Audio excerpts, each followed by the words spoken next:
एक शायर ने कहा है कि काम ऐसा करो कि पहचान बन जाए, हर कदम ऐसे चलो कि निशान बन जाए। जिंदगी तो सभी जीते हैं, जिंदगी ऐसे जियो की मिसाल बन जाए। वाकई एक ऐसी शख्सियत है जिन्होंने अरस से परस तक का सफ़र किया है। एक मामूली गरीब किसान के घर में, छोटा सा गांव जिसको ढानी कहें, जस्सी का बास, वहाँ पर जन्मे, किसान के परिवार में पले, खुद ने अपने हाथों से हल चलाया। और ऐसी शख्सियत जो आज देश के सबसे चर्चित किसान नेता राकेश जी टिकैत के बिल्कुल लेफ्ट रहे हैं। और सैकड़ों बार मैं समझता हूं कि उन्होंने साथ में खाना खाया है, पगडंडियों पे चले हैं और किसान के जीवन का सच्चा अर्थ और सच्चा संघर्ष करने वाले जाबर सिंह जी घोसलिया, जो अभी हाल ही में पूरे राजस्थान के प्रदेशाध्यक्ष रहे थे और अभी जयपुर के अंदर बड़ी महापंचायत में उन्हें राष्ट्रीय स्तर की जिम्मेदारी सौंपी गई है। ऐसे घोसलिया जी की ज़िंदगी के सफ़र के बारे में आज चलिए उनसे ही रूबरू करवाते हैं। आइए जाबर सिंह जी घोसलिया। मेरे एक बहुत साधारण से किसान परिवार में पैदा हुआ हूँ। मेरे दादाजी तो मेरे गांव में एक तरह के संत प्रवृत्ति के किसान थे, जो कभी भी कोई वो किसी प्रकार के पढ़े लिखे नहीं थे। बैलों से कुएं सींचते थे, उन्हीं से करके खेतों के बड़े बड़े उनकी सुरक्षा के लिए मेड़बंदी किया करते थे। मेरे पिताजी 1971 में 10वीं क्लास करके भारतीय सीमा सुरक्षा बल में लगे। 60 साल तक उन्होंने सेवा की। हमारा एक छोटा सा परिवार है जिसमें मेरे पिताजी और 2 उनके छोटे भाई चाचा जी जो खेती बाड़ी का काम करते हैं। मेरे को उन्होंने शिक्षा दी तो मैंने सीनियर क्लास तक कृषि पृष्ठभूमि से हूँ, इसलिए मैंने कृषि क्षेत्र के अंदर सीनियर तक की एजुकेशन छापोली के राजकीय विद्यालय से ली। उसके बाद में मैंने गवर्नमेंट कॉलेज सीकर से मैंने मेरा पोस्ट ग्रेजुएशन किया। और इस समय के बीच में भी हम पारिवारिक पशुओं में जब भी हम स्कूल से आते थे तो खेत में हमारे जो चाचा कृषि का जो कार्य करते थे, उन लोगों के साथ में लग करके कभी खेत के अंदर सिंचाई करने का काम है, कभी पेड़ों की छंगाई करने का काम है, कभी क्यारी दोरे बनाने का काम है, कभी खेत में फसल लावणी करने का काम है, निनाण करने का काम है। ये सारे काम हमने शुरू से बचपन से किए हैं और आज भी हमें बड़ी खुशी होती है कि कृषि हमारा मूल कर्म है और हम उस कर्म को कर रहे हैं। और इसी के साथ में मैंने जैसे जैसे आगे कारोबार बढ़ा, ग्रेजुएशन के बाद में मैंने एक फर्टिलाइज़र कंपनी में 3 साल के लिए नौकरी की, जिसका मैं राजस्थान का हेड भी रहा, पायनियर फर्टिलाइज़र कंपनी में। उसके बाद में मेरे कुछ गांव के युवा साथियों ने मिल करके मुझे राजनीति के लिए प्रेरित किया। 2005 में मैंने पंचायत समिति का चुनाव लड़ा। 27 साल की उम्र के अंदर मैंने पंचायत समिति के चुनाव में रिकॉर्ड वोटों से जीत हासिल की। मेरे सामने जो भी पार्टियों के उम्मीदवार थे उन सबकी जमानत जब्त हुई। लोगों ने मुझे खूब अच्छे वोटों से जिताया। उसके बाद मैंने कभी भी राजनीति में चुनाव लड़ने की नहीं सोची। इसके पीछे मेरा मूल कारण था कि मैं राजनीतिक लोगों के नज़दीक रह करके मैंने जब उनके कथनी और करने में फ़र्क देखा तो मैं उन लोगों से दूर हटता गया। और मैं मेरे सामाजिक संगठनों में मैंने मेरा कर्म ये समझा कि लोगों की अपन सेवा जो अपने जिस भी तरीके से कर सकते हैं वो सेवा करें। आज भी मेरा नित्य कर्म है कि मैं गांव में उठने के बाद जो मेरे गांव के सामने, मेरा गांव के घर के सामने जो चौपाल है, गांव का सार्वजनिक चौपाल है, उस चौपाल के सारे रास्तों को खुद झाड़ू से सफाई करता हूँ, नालियों की सफाई करता हूँ। 10 बजे तक का मेरा ये दैनिक क्रियाक्रम करने के बाद मैं फिर किसानों के बीच में अलग अलग जगह जा कर के और किसान साथियों से उनकी समस्याओं के बारे में सुनता हूँ। कहीं बिजली की समस्या है, कहीं खाद पानी की समस्या है, कहीं दूसरे जो किसान के साथ समस्या है उनके बारे में चर्चा करता हूँ। और ऐसा करते करते ही मुझे जब मेरी ये पृष्ठभूमि रही तो मुझे भारतीय किसान यूनियन के अंदर राकेश जी टिकैत और चौधरी युधिर सिंह जी ने सीकर में आकर के कार्यकर्ता सम्मेलन में इसकी जिम्मेदारी दी। उस जिम्मेदारी को मैं मेरा नैतिक दायित्व समझते हुए, किसानों के ये राजनीतिक संगठन है, किसानों के लिए मैंने अपना इसको कर्म समझा। और मैंने राजस्थान में 2 साल के अंदर जिस भारतीय किसान यूनियन का राजस्थान के अंदर एक भी जिस दिन मैं प्रदेश अध्यक्ष बना तो मेरे अलावा इस यहाँ पर भारतीय किसान यूनियन के नाम से कोई सदस्य कार्यरत नहीं था। मैंने उन लोगों से पूछा कि यहाँ अपने संगठन के लिए अगर कोई पूर्व के कोई लोग काम कर रहे हैं तो मुझे बताओ, लेकिन उन्होंने कहा आप भी कोई संगठन को आप खड़ा करना है। मैंने उसके बाद में राजस्थान के अंदर पूरे राजस्थान में जिला अध्यक्ष बनाए, जिला कार्यकारिणियाँ गठित की। मेरे जिला अध्यक्षों ने सब जगह तहसील कार्यकारिणियाँ गठित की। और उसके बाद में किसान आंदोलन जब शुरू हुआ तो इसके अंदर जहाँ जहाँ भी मीटिंगें हुई तो हमारी भारतीय किसान यूनियन टिकैत के कार्यकर्ताओं ने मिलकर के बहुत बड़ी बड़ी किसान महापंचायतें करवाई। और उसके बाद में 23 तारीख को 23 मार्च शहादत दिवस शहीद भगत सिंह जी के शहादत दिवस पे जो जयपुर में एक आम सभा हुई, उसके अंदर माननीय राकेश जी टिकैत और चौधरी युद्धवीर सिंह जी ने मुझे ये कहा कि आपका जो इस राजस्थान प्रदेश में जो संगठन खड़ा करने में जो बहुत बड़ा महत्वपूर्ण योगदान रहा है, आपको संगठन को बनाने का बहुत बड़ा अनुभव है, संगठन खड़ा करने का अनुभव है, तो हम चाहते हैं कि आपका ये अनुभव आसपास के प्रदेशों के अंदर भी संगठन को खड़ा करने में आपका सहयोग मिले। इसलिए हम आपको राष्ट्रीय कार्यकारिणी के अंदर सचिव पद के लिए हम आपको उसके अंदर लेना चाहते हैं। और मेरे को वहाँ पर उन लोगों ने राष्ट्रीय कार्यकारिणी में सचिव का पद दिया और आसपास के प्रदेशों के अंदर संगठन को संभालने की जिम्मेदारी दी, संगठन को खड़ा करने की जिम्मेदारी दी। और मैं कहता हूं कि मैं मेरे जीवन में जब तक अब रहूंगा, किसान और हर जो मजबूर जो लोग हैं, दलित है, शोषित है, पीड़ित है, ये सारा एक आज ये जो किसान आंदोलन इसका सबसे बड़ा ये रूप उभर के आया है कि ये सब धर्मों से ऊपर उठ करके, सब जातियों से ऊपर उठ करके, जो आज तक राजनीतिक लोगों ने आपस में भाइयों से भाइयों को लड़वाने का, धर्म के नाम पे, जाति के नाम पे, ऊंच नीच के नाम पे, कमज़ोर और अमीर और गरीब के नाम पे जो इन्होंने भेद पैदा कर दिया था, पहली बार मैं राकेश जी टिकैत और हमारी भारतीय किसान यूनियन के चौधरी युद्धवीर सिंह जी आदि नेताओं का शुक्रिया अदा करता हूं कि आज हिंदुस्तान भर में उन्होंने इस पूरे के पूरे एक ऐसा माहौल कर दिया कि आज सब लोग एक जाजिम पे एक जगह बैठ करके भाइयों की तरह, जिनमें कोई किसी प्रकार का कोई भेद नहीं, न धर्म का भेद है, न जाति का भेद है, और हमें सब जो एकता के सूत्र में पिरोने का काम किया। इस प्रकार के संगठन में मैं आजीवन काम करता रहूँगा। मुझे कोई प्रकार की राजनीतिक लाभ की आकांक्षा नहीं है, मुझे कोई प्रकार का इस प्रकार का कोई दूसरा मेरा औचित्य नहीं है। हम चाहते हैं कि सभी लोग भारतीय किसान यूनियन एक ऐसा राजनीतिक संगठन है जिसके साथ जुड़े और एक मजबूत संगठन ऐसा बनाएं कि आने वाले समय पे राजनीतिक पार्टियां ये हमारे किसान को, हमारे मजदूर को, दलित को, इनको ठग नहीं सके। और वो एक तरह से एक जागरूक टीम हो कि जब भी कोई नेता यहाँ आए और वो नेता आने के बाद अगर किसी गांव में आए तो हमारे संगठन के लोग उनसे पूछे कि आप लोगों ने किसान के लिए क्या किया, मजदूर के लिए क्या किया, दलित के लिए क्या किया। इस प्रकार की टीम हर गांव, हर ढाणी में खड़ी करने की हमारी योजना है। और इसके लिए मैं चाहूँगा कि हमारे बहुत सारे युवा साथी, अलग अलग समाज के लोग सारे मिल करके हमारे साथ बहुत सहयोग करने के लिए आगे आ रहे हैं। और हम एक दिन निश्चित रूप से पूरे राजस्थान में और हिंदुस्तान भर में हम भारतीय किसान यूनियन का एक बहुत बड़ा संगठन खड़ा करेंगे। अब एक चीज़ पूछना चाहेंगे आपसे कि आपने जावर सिंह जी, राकेश जी टिकैत के साथ में किस तरह का अनुभव किया कि वो एक अरस से परस पे आज विश्व में उनकी बढ़ाई हो रही है, तो किस मिजाज के, मैं यूँ कहूँ कि वो किसान के बेटे तो है ही, आदरणीय उनके पिताश्री थे, उन्होंने भी हिंदुस्तान भर में अपनी धाक किसान यूनियन के माध्यम से जमाई थी।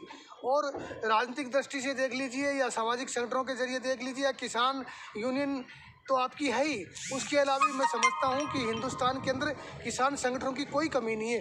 हर एक लीडर वहाँ पर संघर्ष भी किया, जाजिम भी बिछाई, लेकिन एक अलग तरीके से राकेश टिकैत ही क्यों उभरे, आपका संगठन ही मुकाम पे क्यों पहुँचा, और हिंदुस्तान भर में मात्र आपके संगठन का ही नाम है। तो कैसे है राकेश जी टिकैत, आपने ऐसी कोई घड़ी, ऐसे कोई पल जो राकेश टिकैत के साथ में बिताए हों, और किस तरीके के व्यक्तित्व हैं उनके बारे में भी खास तौर पर आप बताएंगे।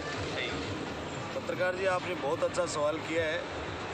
माननीय चौधरी राकेश जी टिकैत के पिताजी चौधरी महेंद्र सिंह जी टिकैत एक साधारण किसान परिवार से और साधारण बहुत कम पढ़े लिखे किसान थे। उसके बावजूद भी उन्होंने हिंदुस्तान में आंदोलन करना जो सिखाया, किसानों को आंदोलन करना सिखाया, वो चौधरी महेंद्र सिंह जी टिकैत ने सभी लोगों को एक जगह लेकर के और सरकारों के साथ में कई बार कई आंदोलनों में उन्होंने किसानों की जीत करवाई है।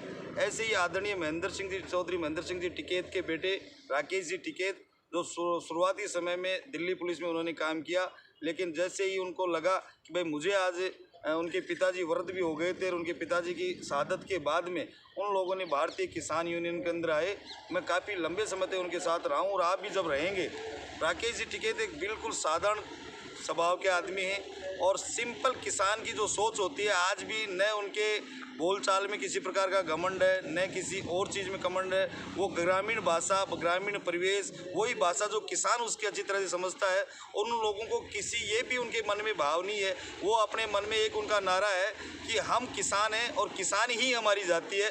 खेती से जुड़े हुआ हर व्यक्ति जिसके पास खेती बाड़ी का काम, चाहे वो किसी के बटाईदार में करता है, चाहे स्वयं खेती वाला है, चाहे उसमें मजदूरी करता है, कृषि कार्य और किसानी से जुड़ा हुआ हर व्यक्ति उनको भाई की तरह लगता है। और हर व्यक्ति के साथ साधारण सी जगह पे जो व्यक्ति का व्यक्तित्व के बारे में आपको क्या बताएं, जो 4 महीने से वो किसान को छोड़ करके अपने जहाँ जन्मभूमि है वहाँ तक वो नहीं गए। उन्होंने कसम खाई है जब तक किसान आंदोलन में हम विजयश्री हासिल नहीं कर लेंगे हम हमारे घर भी नहीं जाएंगे। उनका भी परिवार है, परिवार के लोग भी वहाँ आते रहते हैं, लेकिन कभी भी उन्होंने घर नहीं गए। और इस प्रकार का ईमानदार, सच्चा और सरल स्वभाव का नेता आज किसान यूनियन के अंदर है। वरना अगर इनकी जगह दूसरे लोग होते तो हमने बहुत सारे नेताओं को, आंदोलन को बिकते हुए देखा है, नेताओं को बिकते हुए देखा है। लेकिन राकेश जी टिकैत के प्राण जा सकते हैं, जान जा सकती है, लेकिन वो किसान के लिए अपनी जान दे देंगे, पीछे हटने वाले नहीं है। और बिल्कुल साधारण और सरल स्वभाव के धनी राकेश जी टिकैत, और उनके साथ जुड़ने का हमें मौका मिला और इसके लिए हम अपने आपको गौरवान्वित। गौचले साहब, हमने तो ये भी सुना है कि टिकैत साहब के पास में किसी प्रकार की कोई कमी नहीं है। वो बहुत बड़े व्यापारी हैं, कई तरीके के एलिगेशन भी लगा रहे हैं कि किसान संगठनों को कोई काम नहीं है और ये दिल्ली बॉर्डर पे बैठे हैं और ये सरकार को बदनाम कर रहे हैं। इस तरीके के बारे में, के आरोपों के बारे में क्या कहेंगे आप? ये सब आरोप झूठे आरोप हैं। माननीय राकेश जी टिकैत ने भी कई बार टीवी चैनल्स पे भी कहा, उन पे जब इस प्रकार के आरोप लगे तो उन्होंने कहा अगर आपको ऐसा कुछ भी असंवैधानिक या अवैध हमारे पास कुछ लगता है तो सरकार है, जो केंद्र की सरकार बड़े बड़े नेताओं को डरा धमका के अपने पास पकड़ रही है। किसी को ईडी का छापा, किसी के सीबीआई का डर दिखा करके बड़े बड़े राजनीतिक नेताओं को दूसरी पार्टियां बदल बदल के भाजपा में मिला रही है। अगर राकेश जी टिकैत भी अगर ऐसे उनमें कोई कमजोरी होती या उनके पास इस प्रकार की कोई बात होती तो निश्चित रूप से वो भी दबते। लेकिन बेदबाग तरीके से राकेश जी टिकैत ने कहा कि आप लोग अगर ऐसा कुछ महसूस करते हैं तो आप उनको सीज कीजिए, आप उनको ले लीजिए अगर उनके पास किसी भी प्रकार का कोई अवैध संपत्ति है, अवैध पैसा है। और अगर आप लोग ऐसी भी पृष्ठभूमि के आदमी उनको बताते हैं, ऐसी पृष्ठभूमि के आदमी, कोई भी आज पूंजीपति इतना बड़ा कोई भी सड़क पे आकर के सोएगा नहीं दिन रात, जिस माइनस के टेम्परेचर में, ऐसी हार्ड गर्मी में। और आज जगह जगह हिंदुस्तान भर के अंदर जा करके जहाँ कई बार 48 बार 49 बार उनको जेल जाना पड़ा, 48 बार वो जेल जा चुके हैं। और अभी भी वो कहते हैं इस आंदोलन के बाद भी हमारे को तो निश्चित रूप से बचा हुआ जीवन जेल में गुजारना है, क्योंकि ये इस सरकार की वो हरदर्मिता, इस सरकार जो गलत झूठे मुकदमे में फंसा देना चाहती है। तो ऐसा व्यक्तित्व कभी भी किसी तरीके से, जो ये आरोप ये निराधार हैं, उन्होंने पूरा जीवन अपना किसानों के लिए समर्पित कर रखा है और हमेशा हमेशा के लिए वो किसानों के लिए लड़ते रहेंगे। राकेश जी टिकैत ऐसे आदमी। मेरा अंतिम क्वेश्चन ये है जाबिर सिंह जी, राजस्थान के अंदर सरकारें अभी लंबा समय है, लेकिन देश के अंदर 4 स्टेटों के अंदर चुनाव है और उन चुनावों के अंदर क्या आपकी रणनीति, आपका संघर्ष रंग लाएगा?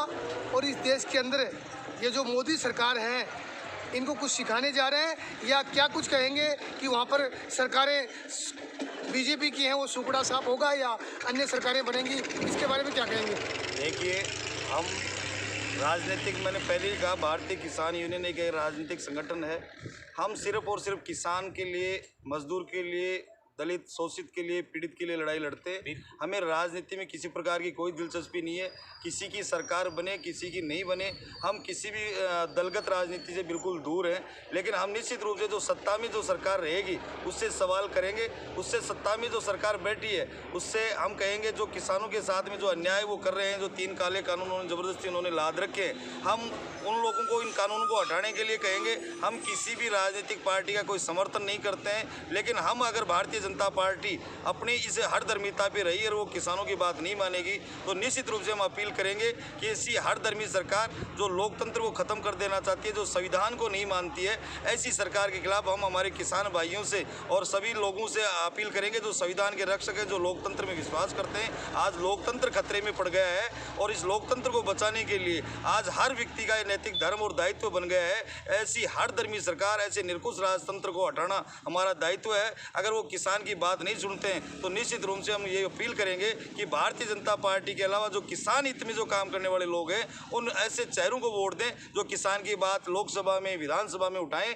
लेकिन आज हमें देखने में आ रहा है कि वो चाहे किसी भी राजनीतिक दल का व्यक्ति है जो किसान बन करके आकर के लोगों से वोट मांगता है, लेकिन वोट लेने के बाद वो कोई भी व्यक्ति न विधानसभा में किसान की बात रखता है न संसद में रखता है, चाहे वो भारतीय जनता पार्टी के लोग हो चाहे अन्य पार्टियों के लोग हो। तो हम तो जनता से यही अपील करेंगे, किसान साथियों से यही अपील करेंगे कि आप लोगों को ऐसा चेहरा ढूंढना पड़ेगा और ऐसे प्रश्न करने पड़ेंगे कि जो जाकर के किसान की बात के लिए संसद से आज एक भी सांसद जो किसान के नाम पे वोट लेकर के संसद में बैठ गए और उन्होंने अपनी सीट पकड़ के बैठ गए, अपनी कुर्सी उनको प्यारी लगने लग गई, एक भी सांसद ने आगे चल करके किसानों के हित को देखते हुए एक भी व्यक्ति ने अभी तक संसद से इस्तीफा नहीं दिया। अगर वो सच्चे मायने में अगर किसान हितैषी होते और किसान का दुख दर्द समझने वाले होते और किसान के वोट के नाम पे जीत के गए, फार्म के अंदर तो जब उनका आवेदन फार्म भरा जाता है तो उसमें अपनी जाति किसान बताते हैं, लेकिन जब वो जीत के चले जाते हैं तो किसान और किसानी को भूल करके वो बड़ी राजनीतिक पार्टियों के नीतियों के अनुसार काम करते हैं, उनके बड़े नेताओं की चाटुकारी करते हैं। तो हम तो सीधी अपील करते हैं कि आने वाले